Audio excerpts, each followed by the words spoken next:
Bueno, esta es la información que nos trae Alejandra Uribe sobre lo que se debe tener en cuenta para las elecciones. No sé si ya cortamos ese audio. Perfecto, porque vamos a desarrollar una información muy importante. Paola, usted nos comentó en primicia en Sigue la W que se estaba modificando la ley de garantías y eso se hizo como por un mico, un orangután, que después se conoció, el gobierno dice que no, quienes presentaron esta modificación dijeron que no, pero se puso en alerta y después esta ley pasó a revisión de la Corte Constitucional y hoy la Corte dice, pues tumbada la modificación de la ley de garantías. Sí, lo que pasa a revisión de la Corte Constitucional, Andrea, es el artículo del presupuesto general de la Nación, de la ley de presupuesto, en el que se modificó una parte de la ley de garantías que específicamente tiene que ver con la firma de convenios administrativos e interadministrativos. Hoy entonces la Corte confirma que se cae esa modificación que promovió el Gobierno Nacional y que aprobó el Congreso de la República, repito, a través del presupuesto general de la Nación.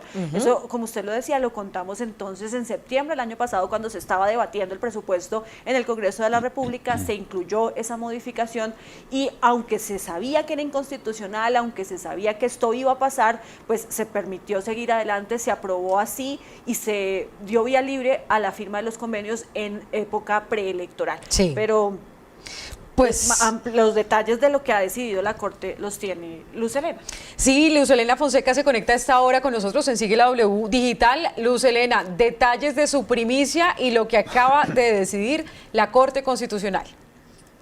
Andrea, buenas tardes a todos los compañeros y colegas de Sigue de la W. Pues la decisión de la Corte se acaba de tomar, una votación de 8-1. El único magistrado que no estuvo de acuerdo con esta decisión fue el magistrado Antonio José Lizarazo, quien decidió salvar votos. Sin embargo, pues se podría decir que fue unánime la decisión de la Corte Constitucional, que pues aceptó los cargos por los cuales fue demandado este artículo de la ley de presupuesto. No se cae la ley completa, se cae este artículo que modificó la ley de garantías y que según la redacción del artículo lo que buscaba era que se beneficiaran las regiones con este tipo de contratación, cosa que no vimos en la realidad. Sin embargo, la Corte dijo que no se podía hacer la modificación a través de esta ley, sino tenía que ser a través de un acto administrativo, perdóneme, a través de una ley estatutaria o incluso a través de una reforma constitucional para que se pudiera hacer, cosa que no vimos, y por esa razón finalmente la Corte Constitucional, con una ponencia de la magistrada Diana Fajardo, pues decide tumbar la ley de garantías. Todos sabíamos que se iba a caer la ley de garantías.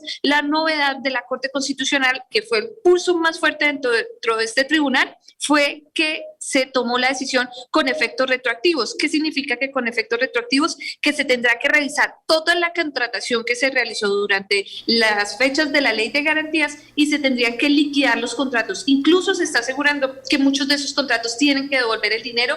Todo eso, pues sin duda alguna, tendrá que pasar por revisión uno por uno y estamos aquí en la Corte Constitucional, los medios de comunicación, esperando los detalles de esta decisión de la Corte Constitucional, una decisión que ya había sido alertada desde el año pasado, pero que sin duda alguna es un precedente muy importante que le manda otra vez la Corte Constitucional al Congreso de la República a la hora de fallar pues proyectos de ley que pasan por encima de la Constitución y que lo que buscan son beneficios, en este caso económicos, en medio de dos campañas o de dos elecciones, en las elecciones al Congreso y las próximas que están por venir a la presidencia de la República.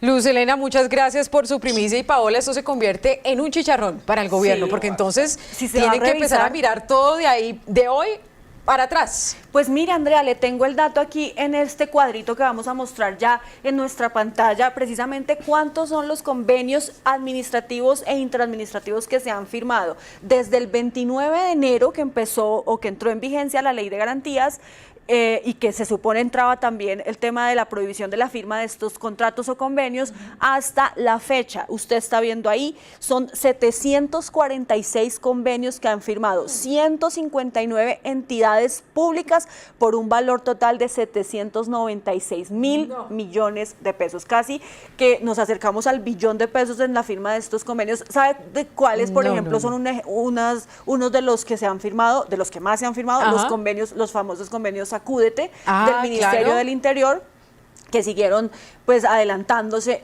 pese a que estamos en época preelectoral, porque pues la modificación de la ley de garantías se los permitía. De eso se han firmado 58, Andrea, y pues usted está viendo ahí en esta información que son 796 mil millones de pesos que se han contratado, que se tendrían entonces, según nos dice Luz Serena, que revisar uno por uno a ver cuáles se suspenden o cuáles se dejan seguir. Paola, Hágame el ¿también favor, afecta a los Mauricio. contratistas? Los contratistas no, porque esto solamente aplicaba para convenios interadministrativos. Ok. Prestación de Pues, servicios no. nada, Eso, ok. eso sí no se puede Hay que- firmar ahora. sí. Eso sí está suspendido porque estamos en ley de garantías. Es que recordemos que solamente se modificó una parte de la ley, un artículo de la ley de garantías que hablaba sobre convenios interadministrativos. Pues mire, vamos a mostrar un recorderiza, hagamos un flashback rápidamente aquí en Sigue la W Digital, porque esta decisión de la modificación de una parte de la ley de garantías en ese artículo 124, el presidente Iván Duque salió a defenderla. Y esto fue lo que dijo, incluso en una rueda de prensa, estaban ahí diferentes medios de comunicación, dijo que sí, que él estaba tranquilo con lo que se hizo en el Congreso, y recordemos cómo la defendía el presidente Iván Duque. En Colombia ya no hay reelección.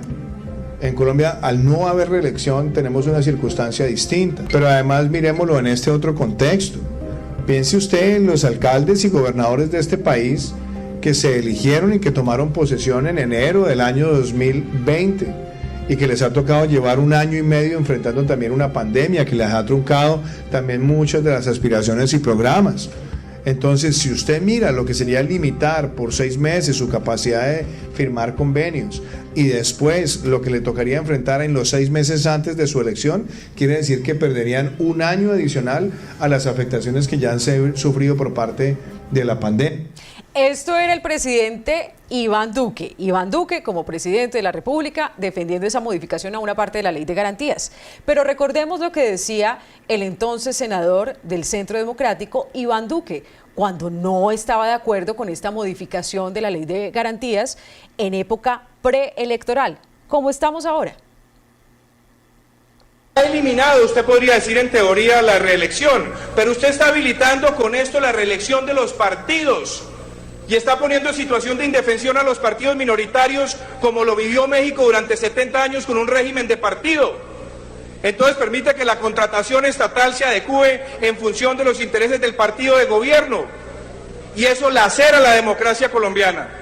Hay que buscar que la ley de garantías se mantenga, porque da ejemplos en la contratación estatal y evita que el partido de gobierno perpetúe sus instancias de poder con los candidatos de sus afectos. Si esto queda así, estaremos dándole divina sepultura a la existencia de partidos minoritarios con vocación de oposición. Muchas gracias. Muy vehemente, esa era la crítica que hacía el entonces senador Iván Duque, ¿no, Paola? Sobre el primer video, Andrea, claro, ese fue el argumento del gobierno en su momento para darle como también el aval a ese artículo en el presupuesto general de la Nación para modificar la pequeña parte de la ley de garantías y era el tema de la reactivación económica, que los alcaldes duraron mucho tiempo, un año y medio, sin recursos y que sus regiones necesitaban reactivarse, impulsarse económicamente a través de la firma de estos convenios y por eso fue que se permitió que se modificara la ley de garantías.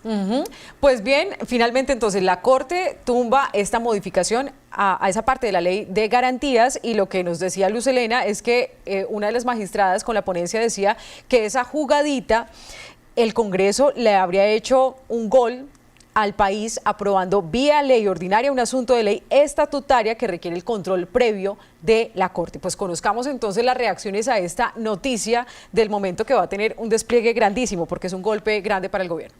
Sí, mire, Andrea, saludemos a esta hora al representante José Daniel López, quien junto con el senador electo David Luna pusieron la demanda ante la Corte Constitucional para que se revisara entonces ese artículo del Presupuesto General de la Nación que modificaba la Ley de Garantías.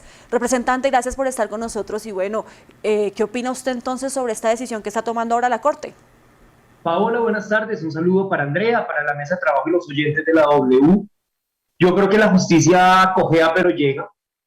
Puede ser una decisión un poco extemporánea, lo conoceremos cuando veamos el comunicado de prensa y cuando tengamos el fallo, pero pues sin duda es un precedente. Yo prefiero quedarme con lo bueno, y es que es un precedente importante de cara al futuro para la estabilidad de nuestras instituciones. El trámite de la reforma a la ley de garantía fue una vulgaridad absoluta en el Congreso de la República. Primero, por algo que ustedes ya decían, y es que la ley de garantías, que es una ley del año 2005, es una ley estatutaria.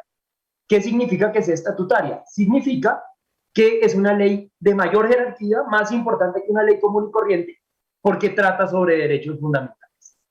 Entonces las leyes estatutarias tienen un tratamiento especial, no se tramitan como una ley común y corriente. Estas leyes, por ejemplo, deben pasar por la comisión primera. Requieren mayorías especiales, mayorías más exigentes que una ley normal. Pero los impulsores de esta iniciativa, con el visto bueno del gobierno, decidieron escoger el camino más corto, que fue el de meter esto no como un proyecto de ley estatutaria, sino meterlo en la ley de presupuesto que nada tiene que ver y tramitarlo de esta manera con minorías más bajitas y con un camino mucho más fácil. Primera irregularidad. En segundo lugar, y Luz Helena lo sabe bien, todo artículo que haga parte de una ley debe tener algo básico llamado unidad de materia. Si yo estoy haciendo una ley sobre astronautas, yo no puedo meter un artículo sobre maternidad de gallinas. Y acá en la ley de presupuesto de la Nación 2022 metieron un artículo que cambia la regla de voto electoral. Pero en tercer lugar, que eso lo viví en carne propia, en la plenaria de la Cámara de Representantes, no nos fue dado el tiempo para deliberar. A cada una de las personas que se oponía al proyecto le daban 2 minutos para intervenir. De los 25 congresistas que intervinimos, la gran mayoría en contra, porque quienes apoyaban esto simplemente se quedaban callados, seguramente les daba oso defender esta iniciativa a muchos de ellos, sí. Pues no intervenían, solo intervinimos quienes nos opusimos, y 13 de los 25 que intervinimos fuimos cortados por la presidencia durante nuestra intervención. En el Congreso se ven jugaditas con frecuencia, pero yo hacía rato no veía tantas jugaditas juntas, y es un buen precedente. Y vuelvo y digo que la Corte Constitucional diga que no todo vale, claro, y pues que termine dándole la razón a quienes demandamos. Claro, representante, pero de todas formas uno se pregunta, muchos colombianos nos preguntamos, ¿ya para qué? Es un poco tarde la decisión de la Corte, porque como usted lo veía, pues ya se han firmado más de 700 convenios por parte de más de 150 entidades públicas con alcaldías, y con estos entes territoriales. Sin embargo, aunque no conocemos los detalles del fallo, yo quiero que usted nos explique, tal vez usted sí lo sepa por haber sido el demandante, el tema de la retroactividad. ¿Cómo va a ser esa revisión de todos estos convenios? ¿Qué dice la Corte sobre eso? Paola, sabemos muy poco. Por ahora lo que tenemos es información de prensa bastante creíble que ustedes revelaban hace unos minutos. No tenemos todavía el comunicado de prensa. Yo antes de entrar acá, entraba a la página de la Corte, a las redes sociales, todavía no sabemos qué significa esa retroactividad. No sé si hay antecedentes en eso. Yo creo que está Juan David Duque, que sabe muchísimo de derecho contractual y seguro puede darnos mejores luces. Pero yo quisiera un poco detenerme en el argumento que usted plantea, Paola, sobre el ya para qué. Y esa fue una de las cosas que más nos molestó a quienes nos opusimos a esta reforma. Hay algo que es un tecnicismo porque tiene una importancia enorme. Si usted tramita una ley como estatutaria, tiene una característica, y es que pasa revisión previa de la Corte Constitucional. Esa revisión se demora en promedio 6 meses y la ley no entra en vigencia, la ley no aplica hasta que la Corte Constitucional no dé el visto bueno. Quienes lo promovían sabían que la Corte seguramente iba a tumbar esa disposición y no tenían tiempo porque tenían la campaña política a la vuelta de la esquina. Entonces, para saltarse ese paso, para saltarse esos 6 meses promedio de revisión de la Corte Constitucional, tramitan como ordinaria una ley estatutaria y de todos modos, hay que reconocerlo, ya nos metieron un gol y esto era parte del plan que tenían concebido, para saltarse la revisión de la Corte y que cuando la Corte se pronunciara, posiblemente ya fuera tarde. Sí, pues precisamente, representante, usted da en el punto de la pregunta que le quiero hacer a el senador Ciro Ramírez del Centro Democrático, una de las personas que votó a favor esta modificación de la Ley de Garantías. ¿Tenían ustedes entonces ese plan de pues meterle un gol, como dice el representante José Daniel López, a los colombianos? Doctor Ciro. Ahora Paola, a ver, primero que todo quiero aclarar, yo voté en contra de la modificación de la ley de garantías. Yo estoy de acuerdo con que no era el momento ni la forma, y creo que, aunque ustedes se pregunten ya para qué, yo creo que sí es fundamental responder esa pregunta. Es importantísimo dejar el precedente, sobre todo de la Corte Constitucional, para futuras ocasiones. Y igual esto no obsta, que es una discusión que está abierta y es mucho más profunda, el hecho de equilibrar la cancha. Creo que estamos en mora en el Congreso de la República con una corresponsabilidad con el gobierno, en equilibrar la cancha sin afectar las regiones. Creo que es fundamental entrar en el debate de cómo se debe equilibrar la cancha sin afectar a los municipios que pueden estar esperando inversión en sus regiones, y más ahora que estamos hablando de descentralización, uno de los debates más importantes en esta campaña presidencial. Pero senador Ciro, y celebro esta decisión. Usted nos dice que votó en contra, importante esa aclaración que nos hace, muchas gracias, pero usted sí participó en los debates del presupuesto general de la Nación cuando se metió este artículo. Usted conoció de fondo cómo se hizo desde el Ministerio de Hacienda el ingreso de este artículo al presupuesto, por qué lo hicieron así y demás. ¿Qué nos puede contar sobre eso? Pablo, ustedes han visto los argumentos fueron la necesidad de la inversión en las regiones en un momento de post-COVID, de reactivación económica, y ese era uno de los motivos. Y repito, es uno de los debates que igual está abierto, porque igual, aunque no era ni el momento ni la forma, como lo han dicho y lo dice el representante, eso era una ley, la ley de garantías es una ley estatutaria que requiere un proceso completamente diferente, tiempos completamente diferentes, y no se podía hacer a través de una ley ordinaria como una ley de presupuesto, pero sí es un debate que está abierto y que se debe dar al interior del Congreso con el gobierno nacional para equilibrar la cancha sin afectar las regiones. Así que creo que es un debate que debe dar el Congreso de la República en una ley estatutaria, y creo que este Congreso nuevo que acaba de ser elegido por los colombianos debe dar ese debate que necesitan los colombianos. Sí, senador Ciro, usted dice yo voté en contra, pero usted pertenece al partido de gobierno, el Partido Centro Democrático, que respalda pues el gobierno del presidente Iván Duque, que cuando era senador decía una cosa y ahora que es presidente pues dice otra con respecto a esta modificación de la ley de garantías. Háblenos entonces del tema político. ¿Se equivocaron? ¿Se equivocó el gobierno presentando esa modificación, sabiendo que en este momento la Corte les dice tenemos que revisar lo que se firmó, y esto en una época preelectoral que hace mucho más complicado este asunto, y cuando ya está a puertas de finalizar el gobierno Duque? ¿Se equivocaron? Pues Andrea, para responder a la pregunta si se equivocaron o no, yo pienso que se equivocaron en la forma, pero repito, es un debate que se debe dar de cómo vamos a equilibrar la cancha. Yo sí creo que se debe equilibrar la cancha. Creo que se debe proteger a la oposición y que no debe haber ventajas para los partidos de gobierno de turno.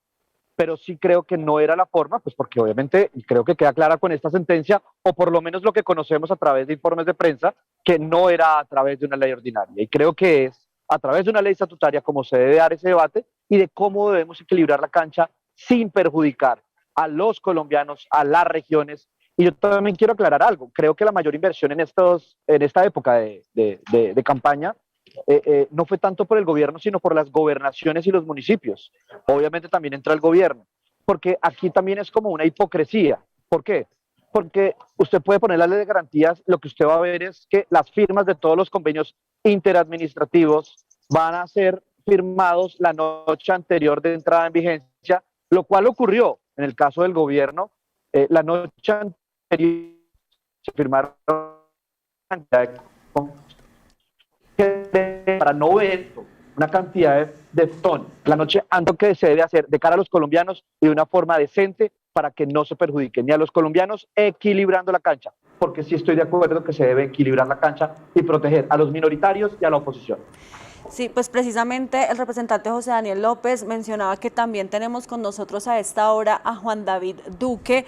Él es director de la maestría en contratación pública de la Universidad de Rosario, fue también director de Colombia Compra Eficiente y es una persona experta en todos estos temas de contratación estatal, para entender un poco más sobre ese fallo de la Corte que hoy tumba entonces esa modificación de la Ley de Garantías. Aunque, repito, no se conocen detalles de ese fallo, sí hay ya un punto que nos habla de una retroactividad. ¿Eso qué significa en la práctica, doctor Duque? Hola, muy buenas tardes, Paola, muy buenas tardes a todos, al representante José Daniel, el senador Ciro. Dos puntos importantes que trae la información que nos da la Corte Constitucional en sus comunicados que, como bien dijeron, no los conocemos. Parte de la ley estatutaria, y esa sería la razón de ser, el trámite que se dio a derecho no fue por la ley de presupuesto. La ley de presupuesto no estaría afectada por esa unidad de materia, por eso permite que cualquier norma se dé, porque cualquier norma que implique gasto podrá estar en la ley de presupuesto, que es algo que también ha dicho la Corte Constitucional.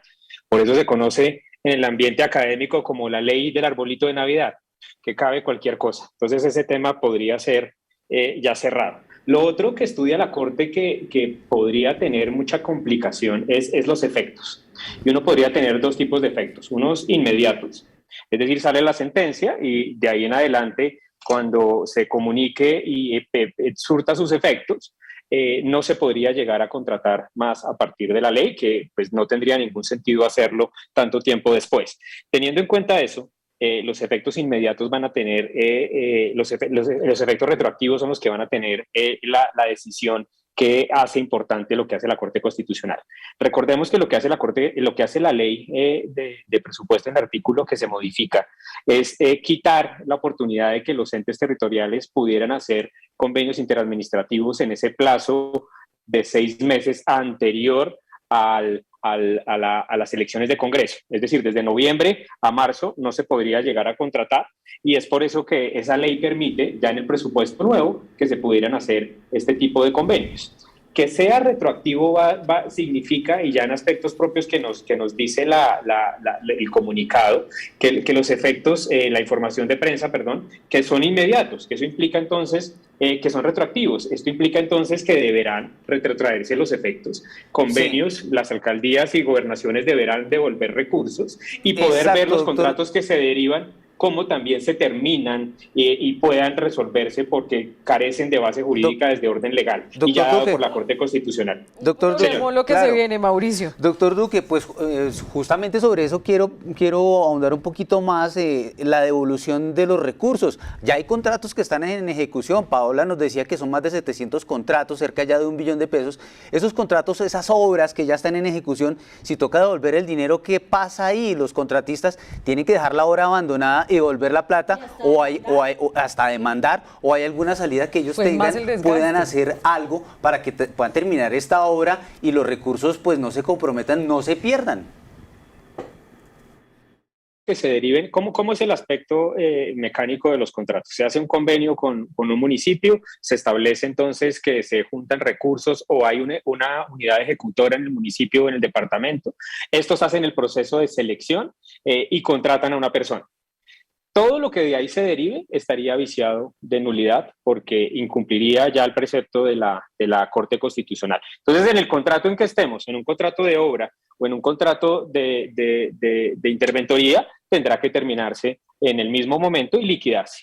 ¿Sí? Ya lo efectivamente que no se pueda llegar a separar o que se haya realizado como en la labor de interventoría, pues eso se entendería que estaría pagado y ya devolverlo pues se vuelve muy difícil para los simples efectos del cumplimiento de la ley. Dineros que no se hayan ejecutado tendrán que retornar, pero lo que hace es que los contratos se lleguen a terminar, generando ya también una incertidumbre compleja en el ambiente de los contratistas y que pensarán en poder tener una reclamación por lo menos en lo que están haciendo por el perjuicio que se da. En virtud de una ley, el perjuicio que puede dar la sentencia de la Corte Constitucional, pues será muy difícil probarlo en el ámbito de reclamación directa de un contrato por ya ser una norma, una actuación de una autoridad judicial, pues que tendrá que cumplirse de manera inmediata, pues apenas se tenga ya la información oficial y no aquella que se derive a partir de los medios. Pues muchos elementos a estudiar y quedan muchas inquietudes todavía sobre este tema, porque como nos dice el doctor Duque, entonces son convenios que después el municipio abre licitaciones para entregar contratos, pero además de esos contratos que se entregan para obras, proyectos y demás, se hacen contratos de interventoría y súmele usted a eso, Andrea, el tema de la plática que se fue también para la campaña, porque para eso, para las campañas, porque para eso lo hicieron. Quisiéramos hablar más con nuestros invitados porque es que hay mucha tela por cortar todavía con este tema, pero se nos acaba el tiempo lastimosamente. Doctor Duque, gracias, al senador Ciro Ramírez también gracias y al representante José Daniel López. Sí, muchas gracias a nuestros invitados. Como usted dice, Paola, esto va a ser noticia larga, importante porque tiene repercusión política, porque tiene repercusión económica y seguramente vamos a desarrollar el tema mañana en la mañana y también en Sigue la W, pero no queríamos dejar pasar esta primicia de la W, confirmando una primicia suya, Paola, aquí en Sigue la W. La Corte tumba la modificación a una parte de la ley de garantías. Gracias por haber estado con nosotros aquí en Sigue la W Digital. La cita es mañana a las 12 del mediodía en la radio y también nos encuentra como W Radio Colombia en YouTube. Feliz tarde.